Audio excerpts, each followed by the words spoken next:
Good morning and thank you for the opportunity to say a few words on the opening day of BU's virtual conference.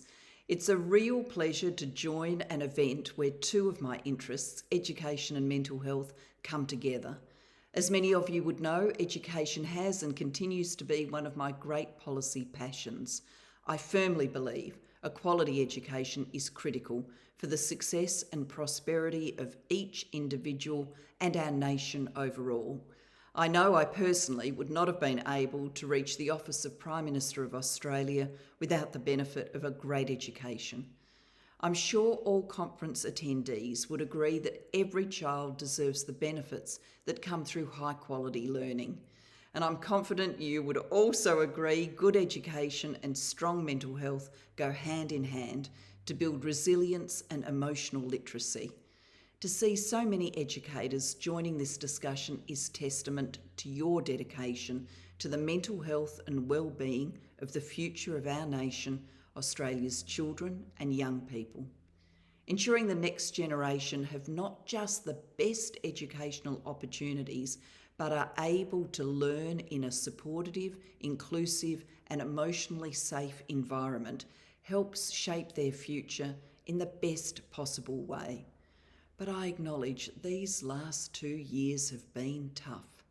You've had to contend with the continuing pressures of the pandemic, and some of you have also been affected by the impact of natural disasters like the devastating fires and floods we have seen, all of this adding to the disruption.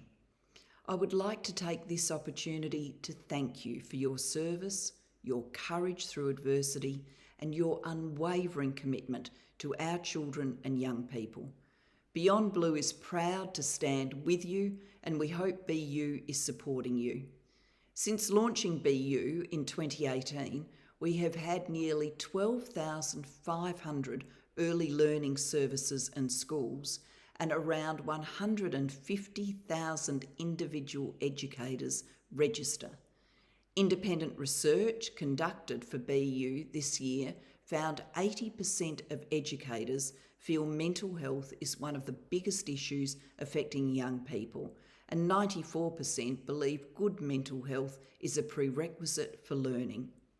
BU's vision is to build an education system where every learning service and school in Australia is a positive, inclusive and resilient place, helping each child, young person, staff member and family achieve their best mental health.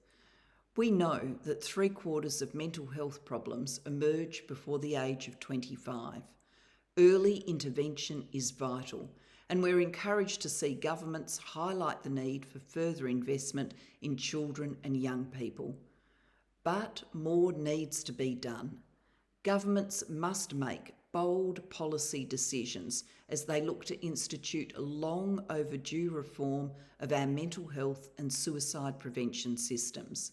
We must get the detail right if we are to ensure that change is long-lasting and meaningful.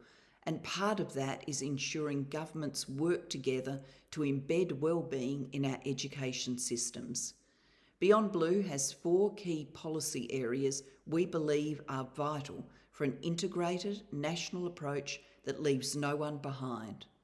The first is to ensure well-being outcomes are measured in a consistent, systematic way so that mental health is prioritised just like academic results. We think the best way to do this is by including well-being outcomes in the National Schools Reform Agreement. The second is putting mental health at the centre of the curriculum. This could be achieved through reforms to the national school curriculum and approved learning frameworks and updating teacher standards to better reflect well-being. Thirdly, we need increased government resourcing to provide schools and early learning services with the tailored BU consultant support they value, and ongoing funding for wellbeing coordinators or other specialist support staff to coordinate a whole of learning community approach. And finally, to properly equip educators, Wellbeing needs to be included in all educator qualifications so everyone graduates with a similar level of understanding about mental health. BU content has the potential to be adapted to be used by both trainers and people studying education. We've been working with the higher education sector to explore how this could be rolled out to ensure it is taught as a key part of education training. Research shows 60% of educators face time constraints as a barrier to supporting the mental health of children and young people. Juggling increasingly demanding workloads and responsibilities also impacts on their own well-being. That's why making sure educators have time for ongoing professional development is important, and this will require backfilling positions and more resourcing to ease their administrative workload. These are ambitious goals, but change doesn't happen by being timid. Right now, Australia is at a crossroads as we emerge from the pandemic with the ability to create something better than we had before. Now more than ever, reforming and enhancing mental health and education systems will be key to our social and economic recovery. It will help build the strength and resilience of future generations so they can lead full and contributing lives, and also ensure we support your vital professional contribution as nation builders. We can seize this opportunity for generational change, and that will have long-term benefits for children, young people and educators alike.